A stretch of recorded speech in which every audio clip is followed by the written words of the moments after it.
What is going on, guys? Bam Deadstroke here with a very quick War of the Spark deck tech, my first one of the season. Blue-green Proliferate. I tried to keep it budget, as you can see there, no Hydroid Crisis anywhere to be found in the deck. We'll talk about that in just a minute. But let's just quick jump through this deck. There's not a whole lot super spicy going on, just the normal stuff that you would include, like Breeding Pools, Hinterland Harbors, a bunch of forests and islands, and then of course one Karn's Bastion, just to proliferate. This is the one utility land, I guess you would say, that we would include in this deck. I don't see a huge reason for much of anything else. Moving on to the one drops, Land of War Elves, just the best green card basically. So of course we're going to play it. And Benthic Biomancer to sort of churn through our deck. We're putting a lot of +1/+1 counters in a lot of different places. So Benthic Biomancer is definitely going to be getting some of those. Excuse me, another card that's going to be getting a lot of those counters, Incubation Druid. Let's just have a 2-mana Gilded Lotus. I mean, that's fair, right? Just make our Gilded Lotus cost 2. That's basically what this card is in this deck. Insane in this deck, putting counters on everything. We've also got Kiora to untap it. So it's basically just 2 mana, adds 6 to your mana pool, and then we just storm off, right? That's how it goes. Anyway, we've got Merfolk Skydiver in the deck. Just an ability to proliferate on the activated ability. Unfortunate that it costs 5 mana, but when you think about it, 5 mana proliferate at instant speed. You know, you can block and then proliferate if you need to, stuff like that. And when you've got stuff like Roelesque, Bioessence Hydra, and Kiora's Dambreaker that all basically proliferate at sorcery speed for 5+ mana, you can definitely get away with this. You could also play this just late game. It's an early game attacker, late game chump blocker if you need it. It's also got the good activated ability. Neoform, one of the first cards I would cut from this deck. However, you can sacrifice your Roelesque to get a Kiora's Dambreaker. Dambreaker enters with a counter on it, and then you essentially proliferate 3 times, 2 off of the Roelesque, 3 on the Dambreaker, or once off of the Dambreaker. So you make your Planeswalkers here super big, you make your Bioessence Hydra even bigger, and you make your Kiora's Dambreaker that much bigger. You also add counters wherever they are, Incubation Druids, Benthic Biomancers, Skydiver. You just make your stuff massive. This would be, it's just really fun to sacrifice a Roelesque, put 3 counters on your Tamiyo to bring back a Roelesque. It's just so much fun. So much fun. This card is a great card. So much fun.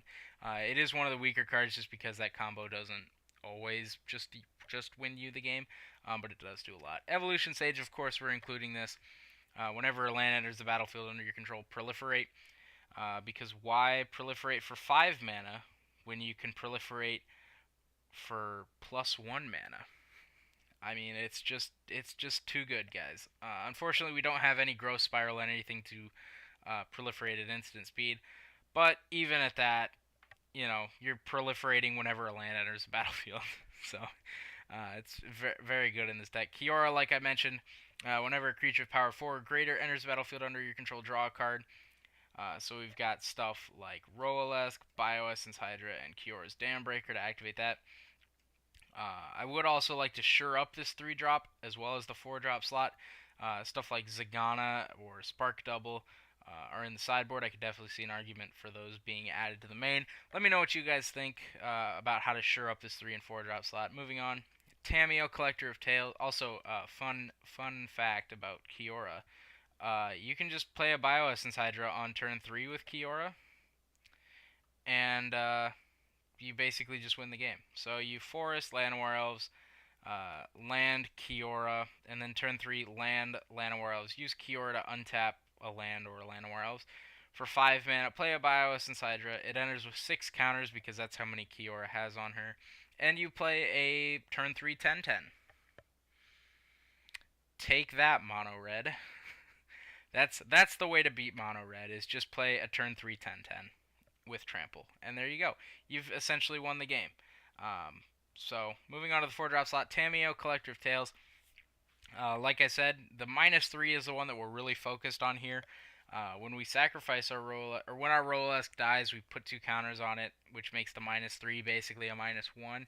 And if you said that you could -1 to return something from your graveyard to your hand on a Planeswalker, you would probably take that.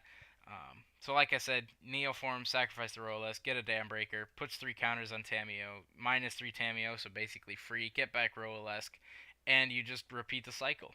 That's basically how it goes. Incubation Incongruity, much like Neoform, the spells in this deck not particularly great. Look at the top 5 cards of your library. Incubation. You're mostly wanting this for Incongruity to deal with a big threat, exile something to make it exile target creature, and then give them a 3/3 instead. So you take out, I don't know, their best thing, whatever that is, and give them a 3/3 that gets eaten by a lot of our bigger stuff. So that's the main reason this is in the deck. You really don't want to be casting Incubation because you really just want to unload all your early stuff as opposed to this. But once you get into the late game, dealing with a threat is always good in Simic. 5-drop slot, Vivian Reed, just because it's Vivian. And we can also get to that -8 super easily with all of our Proliferate stuff. Like I said, you just play Roalesk, sack it to Neoform, get a Dam Breaker, put 3 counters on your Vivian, and ultimate it. And then there you go. You just win the game with that. Bioessence Hydra, I've already gone through the combo with Bioessence Hydra. With all of the Planeswalkers that we're running, this thing is just going to be massive. And it's got Trample, which is the best part to play it. So you just run over everything your opponent's playing. Rolesk, also a Trampler, and Rolesk also has Flying, so they can only block it with Flyers and stuff with Reach.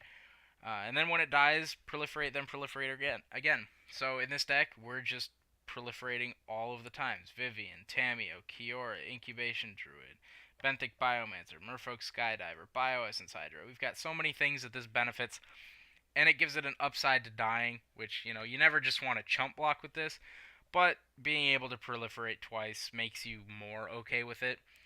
That's why sort of the Neoform Rolesk Kiora's Dambreaker combo is a little sketchy, because, you're sacrificing one of your better permanents for an arguably much weaker card, but Kiora's Dambreaker has actually performed fairly well.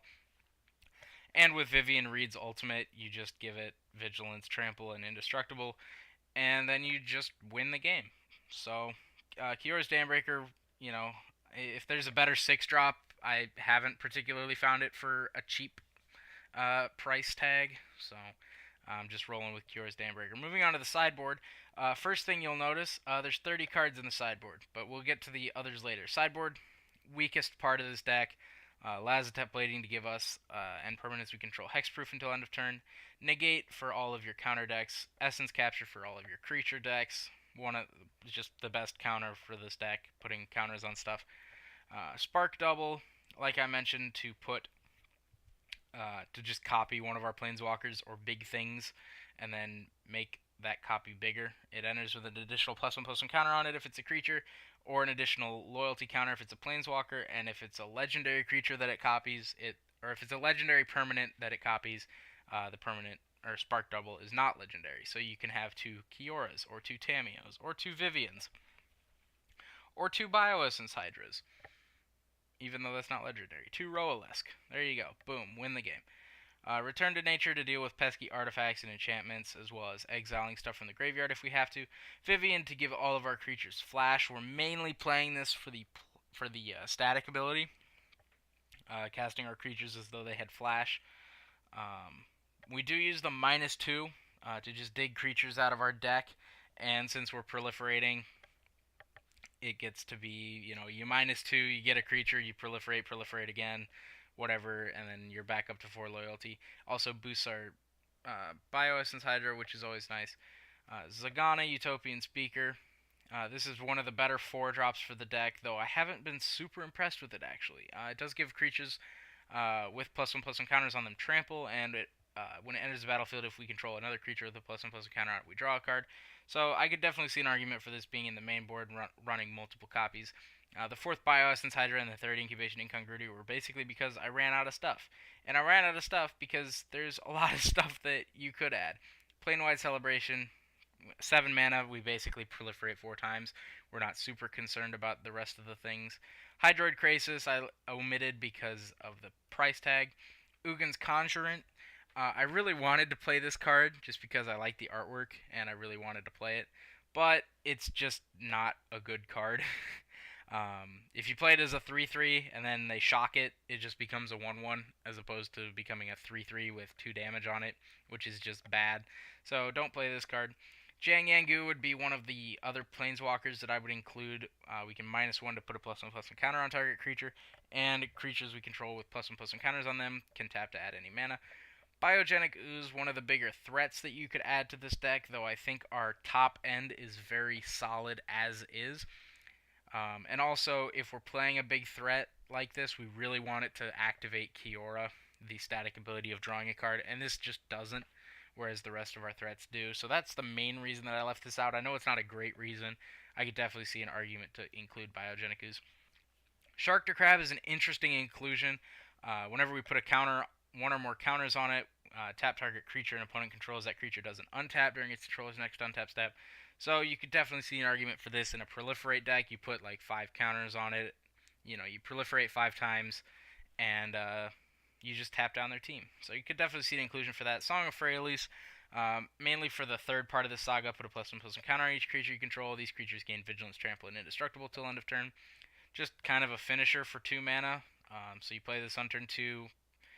Turn 3 goes by, turn 4 you put a counter on everything, or you can play this on like turn 5, and then on turn 7 you give everything a +1/+1 counter, so could definitely see an inclusion for this. Hadana's Climb, probably the best card that's not in the deck right now, so I would definitely include this. If you don't have something, or if you want to mess around with it. The Winged Temple of Orazca is just a game winner. You double the power on your Bioessence Hydra and swing in for like 50. And it's very easy to transform, so definitely include that. Pollenbright Druid and Contentious Plan. Our 2-drop slot is just very good. If Pollenbright Druid said, put a +1 counter on target creature, then Proliferate, I could see a case for it being made. Contentious Plan, if this said, like, Proliferate, draw a card at instant speed, maybe you could see a case for it. But unfortunately, our 2-drop slot is just too strong. If you wanted to add a third color to make this deck maybe stronger, I haven't tested it with white in it. This would be the color that I would add. You add a Johnny the Greathearted to give your stuff Vigilance, and the -2 put a +1/+1 counter on each creature you control, and a loyalty counter on each Planeswalker you control. We're running a bunch of Planeswalkers. This would be a great addition. The other Ajani, currently in Standard, Adversary of Tyrants, I would very much advise against doing it. It's a very good card. Would do a lot of work in this deck. However, you'd really have to go into white to play this, as it's not easily splashable. Would be a very risky thing to try to splash. You'd really want to commit to white by including multiples of these cards. Unbreakable Formation and Shalai, just as added protection. Shalai, of course, a standard all-star. You Planeswalkers you control, and other creatures you control have hexproof, and then you can pay 6 mana to put a +1/+1 counter on each creature you control. It's also just a good 4 mana 3/4 flyer with just a ton of upside. Also, Unbreakable Formation. Creatures you control gain Indestructible until end of turn. Protects your board against Wrath effects, stuff like Kaya's Wrath. What's the Cleansing Nova, stuff like that. Also, Addendum, if you cast a spell during your main phase, put a +1/+1 counter on each of those creatures, and they gain Vigilance until end of turn. This card seems to be really good, but there's a lot of decks that don't play it because they don't want to play it during their main phase. They don't want this 3-mana thing in the mono-white or the green-white decks because they want to do something better on turn 3. Or they don't have room for this in the late game. They've got other stuff to do that's better. And I really think that Unbreakable Formation could be an all-star in this deck. You're putting a counter on your Incubation Druid, on your Benthic Biomancer, on your Bioessence Hydra, on your Roalesk or whatever, late in the game. Oh, that's not what I wanted. So I really think that Unbreakable Formation could have a spot in this deck. And Gird for Battle I just included because there's a lot of just +1/+1 counter fodder, I guess. Just a bunch of random cards in white that put counters on creatures we control. And this is a very cheap option, 1 mana, to put a counter on 2 of our things. So that's going to do it for this video. Let me know what changes you guys would make to this deck. Would you include Vivian in the main board? Would you use Zagana in the main over Incubation and Concrete? What cards would you use to shore up this 3/4 drop slot? Because there's not a whole lot going on here versus a lot of stuff going on late in the game and very early in the game. The mid game is where this deck struggles. Very good, aggressive, very good in the late game. Not so great in the mid game. Unless, of course, you can ramp out a Bioessence Hydra or something like that. I've had a lot of fun testing this deck on MTGO. Again, just a lot of fun. And if you're in the just for fun section, stop playing mono red. Stop playing Esper Control. Go to tournament practice. Go to an actual league. Stop messing up people's days. I get it. You want to win, but that's the main reason I made this deck tech, not to show off this deck. But anyway, if you enjoyed this video, be sure to drop a like, subscribe to the channel if you're new, leave a comment with all the changes you would make. Let me know if you're planning on testing out any Simic shenanigans, and I will see